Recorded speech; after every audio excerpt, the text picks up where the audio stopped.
नमस्कार, आप देख रहे हैं पूर्वा टाइम्स। अभी तक आपने चैनल को सब्सक्राइब नहीं किया है तो तुरंत सब्सक्राइब जरूर कर ले और अपने क्षेत्र की सभी छोटी बड़ी खबरों और रोचक जानकारियों का आनंद ले। गोरखपुर में दी बुद्धिस्ट सोसाइटी ऑफ इंडिया भारतीय बौद्ध महासभा उत्तर प्रदेश पूरब शाखा गोरखपुर के तत्वावधान में नारी मुक्ति आंदोलन की प्रणेता क्रांति ज्योति शिक्षा को देवी माता सावित्रीबाई फुले की 194वीं जयंती एवं सम्मान समारोह का आयोजन बड़े ही धूमधाम से जंगल क्षेत्रधारी टोला शाहपुर में मनाया गया। कार्यक्रम के मुख्य अतिथि सतीश चंद्र बौद्ध प्रदेश अध्यक्ष BS उत्तर प्रदेश पूरब रहे। अध्यक्षता विनय कुमार राही जिला अध्यक्ष BSI गोरखपुर द्वारा किया गया। संचालन दीपक प्रिय जिला कार्यालय सचिव गोरखपुर ने किया।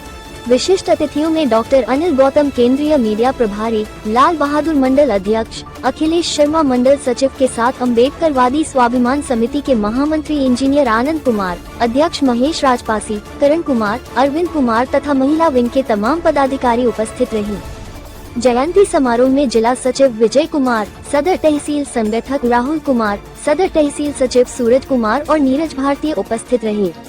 वक्ताओं ने माता सावित्रीबाई फुले की जीवनी और उनके सामाजिक योगदान पर विस्तार से चर्चा किया। इस अवसर पर अतिथियों के द्वारा BSI के द्वारा प्रकाशित 2025 के कैलेंडर का विमोचन किया गया।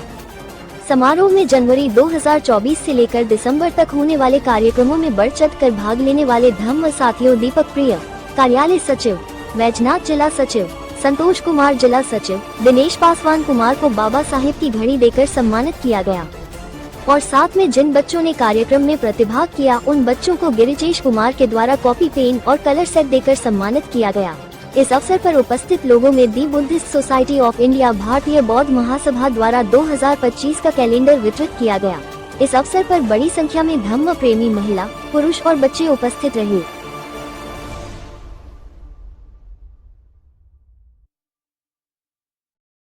संत गुरु हैं, सबके चरणों में श्रद्धा सुमन अर्पित करता हूं। इस सभा में संबंध शामिल हुए सभी पुरुष एवं महिलाओं को आभार व्यक्त करना चाहता हूं कि आप लोग यहां पर उपस्थित हुए हैं। शुरुआत में तो थोड़ा सा जैसे मंच पर जब संचालन हुआ कि हाँ पुरुष वर्ग यहाँ आके बैठना शुरू किया तो थोड़ा सा कुछ समय के लिए तो अच्छा नहीं लग रहा था, लेकिन हमारे सतीश चाहिए तो अगर हम जिनका जयंती मना रहे हैं वो एक महिला है, अगर उनके विभाग को हम यहाँ पर मंच पर न जगह दें तो फिर जयंती मनाने से कोई लाभ नहीं है। तो हमको वह विचार उनका बहुत अच्छा लगा कि उन्होंने मंच में कह करके जगह दिलवाया। और 3 जनवरी 1818 को इस भारत देश में उस महादेवी का जन्म होता है जिसके द्वारा जनवरी 1831 में महाराष्ट्र के पुणे में हुआ। महाराष्ट्र एक ऐसे उत्तर प्रदेश की तरह एक स्टेट है और उसका एक जिला है पुणे। इनके पति ज्योतिबा राव फुले पढ़े लिखे थे और अक्सर कर समाज में फैली हुई कुरीतियों की चर्चा एक पति अपनी पत्नी को जरूर करता है कि देखो समाज में आज ऐसा हुआ, वहाँ महिलाओं को पढ़ने नहीं दिया गया, वहाँ महिलाओं के साथ अत्याचार हुआ, वहाँ बच्चों को स्कूल से निकाल दिया गया। ये चर्चा अक्सर कर गोविंद राव ज्योतिबा फुले सावित्रीबाई फुले के साथ करते थे। सावित्रीबाई फुले को लगा और उन्होंने अपने पति से निवेदन किया कि आप मुझे भी पढ़ाइए और मैं इन बच्चों को पढ़ाने के लिए, इन महिलाओं को पढ़ाने के लिए मैं भी आगे आने चाहता हूँ। समाज के बच्चे पढ़ लिख ना पाए। और आपको मैं बता दूं कि बहुत सी महिलाएं, बहुत से बच्चे या बहुत से साथी हमारे ये भी नहीं जानते होंगे कि ये सावित्रीबाई फुले ये अनुसूचित जाति समाज से नहीं आती थी।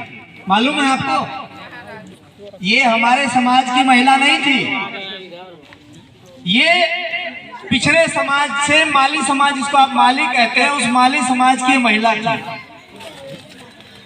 और एक माली समाज क्योंकि जो पिछड़ा समाज है वो उसको भी उसी नजर से देखा जाता था जिस नजर से हमें देखा जाता था, उसको भी बराबर के अधिकार नहीं थे। हाँ, वो उन लोगों के घरों में काम करता था, उनकी सेवा करता था, उनके जूते निकालता था, उनके लिए कपड़े धोता था, सब करता था, लेकिन उनको भी बराबर में बैठने का अधिकार नहीं था। सही समझ जाओ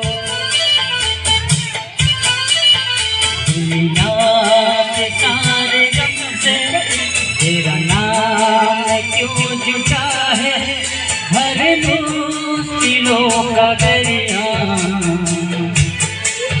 तेरे नाम पे अड़ा है। ये सब हुआ है कैसे किसी को समझ में लेके, जरा से ही समझाओ, जरा से ही समझाओ।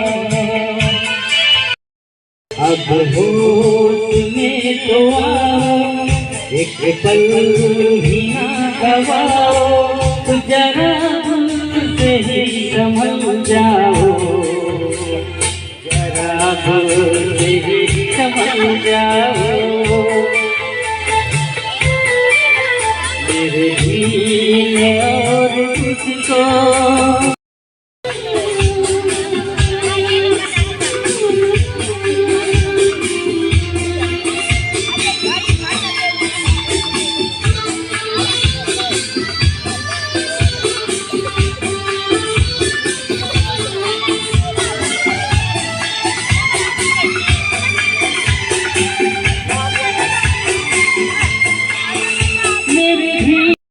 थोड़ा इनकी चर्चा जरूरी है, इनको क्यों मनाया जाए। दरअसल 3 जनवरी 1831 में इनका जन्म हुआ था और मात्र 9 साल की उम्र में इनका विवाह हो गया। 9 साल के बच्चे को कितना ज्ञान होता है, ये सब बच्चे बैठे छोटे छोटे, इनको क्या ज्ञान है कि शादी क्या है, शादी हो गई। ऐसी अवस्था में जब उस समय शिक्षा का अधिकार नहीं था महिलाओं को खास करके, और क्यों नहीं था उसके पीछे एक कहानी जोड़ रखी थी कि अगर महिला पढ़ लेगी तो उसका पति मर जाएगा। बेटा